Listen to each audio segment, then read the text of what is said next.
Hello viewers, Pathfinders bye अन academy IAS के YouTube channel पर आप सभी का स्वागत है। इंडिया और कनाडा के रिलेशन में एक ड्रामेटिक ब्रेक थ्रू देखने को मिला है।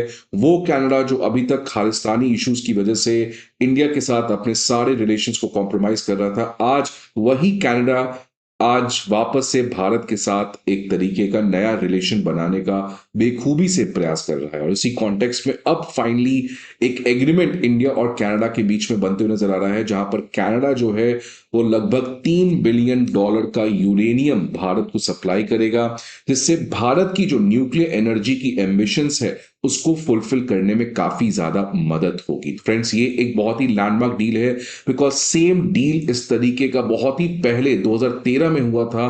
और अब वापस से यूरेनियम को लेकर डील होना ये क्लियरली बताता है कि एक तरफ जहां पे कनाडा आज ट्रंप के एग्रेशन को झेल रहा है, the only answer which Canada has is to have a great relations with India।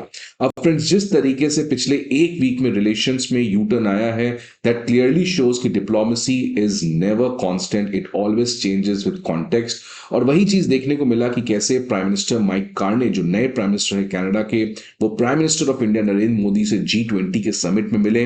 Prime minister Modi ने उनको इन्वाइट किया और माइक कार्ने ने इमीडिएटली उसको एक्सेप्ट किया और कहा कि 2026 में वो पहली बार भारत आने जा रहे हैं। साथ ही साथ दोनों लीडर्स ने ambitious comprehensive economic partnership CEPA, जो फ्री ट्रेड एग्रीमेंट से काफी बड़ा है, उसकी भी नेगोशिएशंस को ऑफिशियली लॉन्च किया, जिसमें गुड्स, सर्विसेज, इन्वेस्टमेंट, एग्रीकल्चर, इन सभी चीजों को इंक्लूड किया जाएगा। दोनों कंट्री ने वापस से ट्रेड रिलेटेड टॉक्स तो स्टार्ट किए ही, साथ ही साथ एक ऑप्टिमिस्टिक टारगेट भी सेट किया है, that is of $50 billion bilateral trade by 2030। इसके अलावा एक और बहुत बड़ी आउटकम G20 में निकल कर आई थी, जहां पे एक ट्राइपार्टाइट मीटिंग हुई थी between Mike Carney, Anthony Albanese from Australia and prime minister Modi. और इसमें एक दोनों की तीनों कंट्री के बीच में Canada, Australia, India technology partnership बनी थी, रिन्यूएबल एनर्जी को लेकर पार्टनरशिप बनी थी।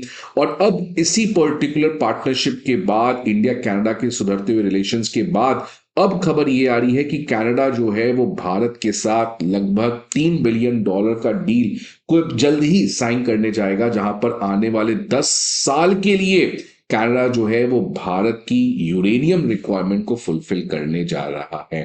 तो फ्रेंड्स, इससे भारत की जो यूरेनियम की शॉर्टेज है वो बहुत हद तक पूरी की जा सकती है। और कनाडा यूरेनियम के लिए बहुत इंपॉर्टेंट है, बिकॉज आज कनाडा वर्ल्ड का सेकेंड लार्जेस्ट प्रोड्यूसर है यूरेनियम का, विथ 13% ऑफ ग्लोबल प्रोडक्शन। और अगर मैं हाई ग्रेड यूरेनियम की बात करूं तो उसका सबसे ज्यादा दुनिया में जो डिपॉजिट है वो इस समय कनाडा के पास ही है। और इसीलिए कनाडा के साथ यूरेनियम का पार्टनरशिप होना ये भारत के लिए भी बहुत बड़ी डेवलपमेंट यहां पर है। और ये इसलिए बहुत इंपॉर्टेंट है, सिग्निफिकेंट है भारत के लिए, बिकॉज प्राइम मिनिस्टर मोदी और इनकी जो गवर्नमेंट है उसने 2025-26 के यूनियन बजट में एक टारगेट दिया है, जिसके अंदर भारत को न्यूक्लियर पावर कैपेसिटी बाय 2047 ये 100 गीगावाट प्रोड्यूस करना है। और इसका ऑब्जेक्टिव 2 है कि हमें अपने फॉसिल फ्यूल का जो इंपोर्ट डिपेंडेंस है उसको कम करना है, और साथ ही साथ सस्टेनेबिलिटी की तरफ काफी ज्यादा आगे बढ़ना है। अब रशिया की जो कंपनी है रोसाटोम, वो तो भारत के साथ काफी समय से जुड़ी हुई है, लेकिन एक प्रॉब्लम जो आता है कि रशिया टेक्नोलॉजी देगा, रशिया न्यूक्लियर पावर प्लांट बना देगा, यूरेनियम की भी सप्लाई कर देगा, लेकिन स्टिल यूरेनियम की शॉर्टेज भारत को हमेशा से खलती है। तो अब टेक्नोलॉजी रशिया से लेंगे, फैक्ट्री रशिया आके बनाएगा, और उसका जो यूरेनियम फ्यूल है जिससे वो पावर किया जाएगा वो अब हमें कनाडा से मिल सकता है। अब देखिए कनाडा ने क्या कहा। कनाडा ने कहा है कि इंडियन ऑफिशियल्स जो हैं वो ऑलरेडी कनाडा के साथ बातचीत कर रहे थे स्मॉल मॉड्यूलर रिएक्टर का। अब इसके ऊपर तो एग्रीमेंट नहीं हुआ है, लेकिन अब अचानक यूरेनियम को लेकर एग्रीमेंट आया है। ये क्लियर कट बताता है कि ये जो डील है ये केवल यूरेनियम का नहीं है, रादर ये डील जो है इंडिया कनाडा के बीच में, it is a much more comprehensive deal which is related to energy and technological collaboration. अगर ये डील होता है तो ये जो लास्ट हमारा न्यूक्लियर कोऑपरेशन एग्रीमेंट हुआ था, Canada India nuclear cooperation agreement 2013, उससे भी ये मच मोर ब्रॉडर होगा। और ये एग्रीमेंट होना अब फाइनली 2026 या 25 के एंड में इससे वापस से दोनों कंट्री की जो बायलैटरल ट्रेड है और एनर्जी रिलेशंस है जो काफी समय से स्टैग्नेटेड थी उसको वापस से ठीक किया जाएगा। तो फ्रेंड्स ये एक बड़ी डेवलपमेंट है और इस डेवलपमेंट से इंडिया और कनाडा के रिलेशंस में आप सुधार जो है वो एक्सपेक्ट कर सकते हैं। और मैं आपको एक और बात बता दूं कि ये तो यूरेनियम की बात हो गई, लेकिन कनाडा के पास वर्ल्ड की और भी क्रिटिकल मिनरल्स का एक बल्क रिजर्व है। इसलिए आने वाले समय में भारत जो है अगर यूरेनियम का ये एग्रीमेंट कर पाता है तो जो हमारा नेक्स्ट स्टेप होगा उसमें बाकी critical minerals such as lithium, nickel, इनको लेकर भी हम कनाडा के साथ एग्रीमेंट कर सकते हैं। और जो एग्रीमेंट हमने ऑस्ट्रेलिया के साथ किया है, ऑस्ट्रेलिया अगेन एक क्रिटिकल मिनरल पावर हाउस है, तो उस तरीके से ये तीनों कंट्री मिलकर क्रिटिकल मिनरल के केस में एक सप्लाई चेन रेजिलियंस बना सकते हैं।